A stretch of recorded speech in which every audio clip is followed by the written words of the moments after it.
आशीष, तुम्हें क्यों लगता है आज के वर्ल्ड में हर कोई इन्फ्लुएंसर बनना चाहता है? ऐसा क्यों है कि इन्फ्लुएंसर तो हमेशा से लोग हमेशा बनना चाहते थे ना, ऐसा नहीं है। पहले भी लोग हाँ, जैसे अभी ग्राफ बढ़ गया है, ऐसा क्यों हुआ है? क्योंकि मैं ये पूछ रही हूँ। एक्सेसिबल हो गया ना, अब कोई भी बन सकता है। जैसे तुम 2002 का बात करो, हम ये बात कर सकते हैं because we are generation Y, right? We are millennials, we are born in 90s, right? तो हमने वो टाइम देखा है जहाँ पे इंटरनेट नहीं था। तो उस टाइम पे 2002 में क्या सब कोई एक्ट्रेस नहीं बनना चाहते थे? सब कोई नहीं, मन ही मन एक बार नहीं सोचते थे कि मैं भी एक्टर बन जाऊं, मैं भी सिंगर बन जाऊं, मैं पॉपुलर हो जाऊं, फैंस बन जाए मेरे, ऑटोग्राफ्स दूं मैं। इतना ज्यादा था नहीं, पता नहीं, कर शायद मौका वही मिलता, पॉसिबल नहीं लग रहा था आज लोगों को। के टाइम की अपॉर्चुनिटीज मिलती तो शायद वो वही सपना देख रहे होते जो आज देख रहे हैं वही लोग। तो बट उस टाइम पे इतना नहीं था, क्योंकि इतना लोगों के घरों में टीवी भी नहीं होता था। करेक्ट। तो ऐसे सपने बहुत ही कम लोग देखते थे, स्पेशली मुंबई वाले ही देखते होंगे मुझे लगता है, जिनके पास इंडस्ट्री थी, पूरा एक्सेस था, और मेजरली वहीं से लोग उठते थे। बहुत ही कम लोग थे जो आके इंडस्ट्री में अपना नाम बना पाते थे। तो बस वही है कि मतलब एक्टिंग भी कौन सा, सब ने एक्टिंग आर्ट को फॉलो करने के लिए स्टार्ट किया, बॉलीवुड में मूवी बनाने के लिए। मैक्सिमम लोगों ने तो पैसे और फेम के लिए स्टार्ट किया था वो तो करियर। तुम्हें क्या लगता है कि ये अच्छा हुआ है कि लोग बहुत ही ज़्यादा इन्फ्लुएंसर्स की बनने की राह पे चल रहे हैं अभी, या कैसा, क्या थॉट्स हैं तुम्हारे बेसिकली? दोनों चीज़ है। जैसे अगर हम दोनों अपने लाइफ को ही देख पाए, है ना, तो हमने अपने पेरेंट्स से एक पैसा नहीं लिया, खुद के बेसिस पे हमने अर्निंग बनाया। 3 साल हमने 100% फुल टाइम किया था ये, ठीक है? इतना पैसा कमा पाए कि हम यूएस पहुंच पाए, ठीक है? तो ये this is now giving freedom to every next person. ये सबके लिए पॉसिबल नहीं होता था। अगर तुम 30 साल पहले देखो तो लोगों को पहले कुछ बनाना पड़ता था तो उनके बच्चे यूएस पहुंच पाते थे। अभी तुम्हें इतना पावर मिल गया है कि तुम खुद से कुछ कर सकते हो, और एक जनरेशन का तुमने वो हटा दिया। बट इन्फ्लुएंसर्स की भी कैटेगरी है ना, मतलब एक ही कैटेगरी में सबको कैटेगराइज करना तो वो तो गलत हुआ। जैसे हमने शायद उसका यूज़ किया, हमें हमारे बेनिफिट में बहुत ही ज़्यादा सोशल मीडिया ने साथ दिया और आगे उसका यूज़ हुआ, बट सब दूसरों के केसेस में ये उल्टे वे में भी हो सकता है, और मतलब हमने उसको दूसरी डायरेक्शन में मोड़ दिया। अभी हम एक अलग वेंचर पे हैं, दूसरों का पता नहीं, लेकिन बहुत सारे लोग उसका मिसयूज़ भी कर रहे हैं, और बहुत सारे लोग बहुत अटपटी हरकतें भी करते हैं। राइट। देखो वही बात है, जैसा तुमने बताया कि ऐसा कोई इन्फ्लुएंसर का एक कैटेगरी नहीं होता। उसी तरह से लोग बोलते हैं ये तो यूट्यूबर है। यूट्यूबर का कोई कैटेगरी नहीं होता। 100 तरह के यूट्यूबर होते हैं। कुछ एजुकेशन बता रहे हैं, कुछ डांस दिखा रहे हैं, कुछ वहाँ पे रोस्टिंग कर रहे हैं, कुछ बस रिएक्शन कर रहे हैं। तो वो सारे यूट्यूबर नहीं हुए ना, वो सारे डिफरेंट कैटेगरीज ऑफ इन्फ्लुएंसर्स हुए, है ना। अब कुछ यूट्यूब पे है भी नहीं, लेकिन इंस्टाग्राम पे उसके 200,000 फॉलोअर्स हैं, तो बस वो वहाँ पे काम कर रहा है। कुछ लोग ऑनलाइन कोर्सेज चला रहे हैं, और कुछ लोग अपना करियर के लिए पोर्टफोलियो बना रहे हैं इंस्टाग्राम में।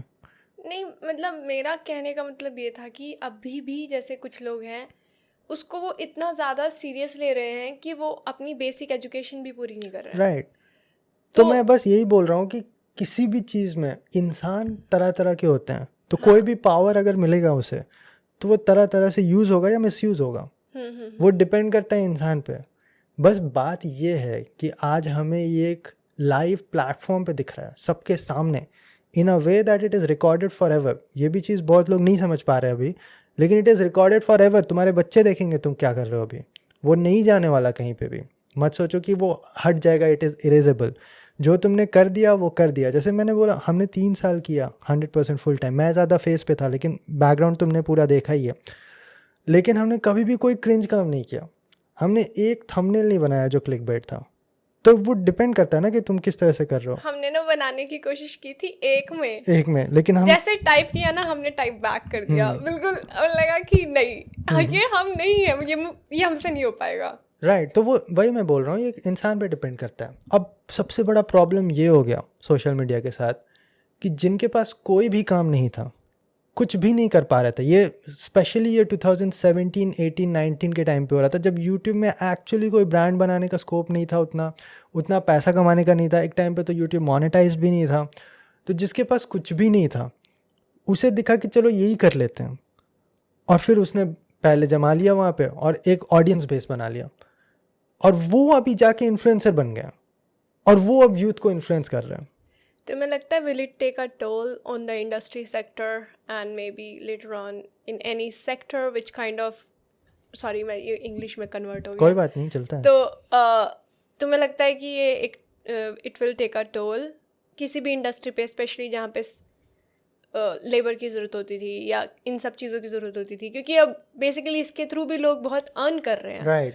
तो अब क्या होगा इंडस्ट्री पे जहाँ पे उनको मैन पावर की ज़रूरत है, नो मैटर अगर एजुकेटेड भी थोड़े हैं लोग, जैसे इंजीनियर्स हैं वो भी जॉब कर रहे हैं, रादर देन वो 8-8 घंटे 10-10 घंटे ऑफिस में जा रहे हैं और वहीं पे वो ब्रांड्स वगैरह उनको मिल जा रही हैं, पैसे मिल रहे हैं, तो क्यों करेंगे? तो क्या तुम्हें लगता है कि ये हिट करेगी आगे? Of course it will influence the complete humanity. मैंने कल पॉडकास्ट रिकॉर्ड किया था, वो पॉडकास्ट अभी तक आ चुका है, वो इंग्लिश में था। मैंने यही बोला, ये Elon Musk versus mark Zuckerberg जो हो रहा है, this is actually a very dark time in human history. तुम्हें ये समझ में नहीं आ रहा कि the tech giants of this world, उसके CEO जाके ये कर रहे हैं, क्यों कर रहे हैं?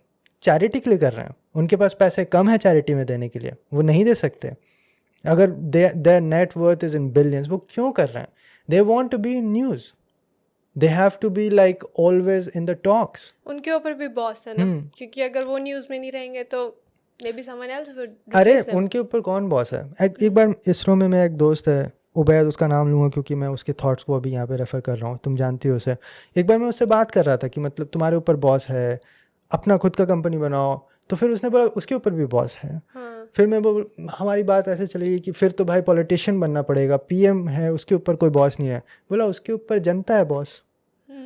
तो जो सबसे रिच लोग हैं उसके ऊपर तो पॉपुलेशन है ना बॉस, इसीलिए तो वो इतना मतलब अपने व्यूज़ और अपना इमेज इतना सुधारते रहते हैं। मार्क ज़करबर्ग का इमेज कहाँ चला गया था एक टाइम पे, जब उसका प्राइवेसी लीक्स और ये सब आया था और वो मतलब जज हियरिंग्स में जा रहा था। अभी कैसे वो वाइप आउट हो गया? क्यों वो जो रोगन पॉडकास्ट में जा रहा है? क्यों वो लेक्स फ्रीडमैन के पॉडकास्ट में जा रहा है? प्रॉब्लम पता है अभी उनके साथ नहीं है, हमारे साथ है, क्योंकि हम उस इन्फॉर्मेशन को फीड करते हैं और एंटरटेन करते हैं।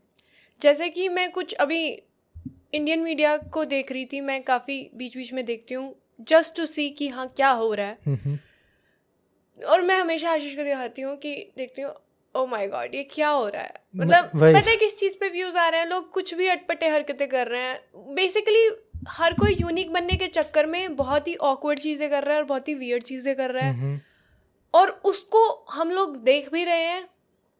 और पर प्रॉब्लम ये है कि लोग देख रहे हैं तो उसको मतलब दूसरे वे में देख रहे हैं, कर्स कर रहे हैं, कमेंट कर रहे हैं। राइट, ऐसा नहीं है कि बहुत प्रेज कर रहे हैं कि हाँ बहुत अच्छा काम कर रहे हो। पता नहीं इन लोगों को ये समझ नहीं आता है कि there is a difference between being famous and popular. Right,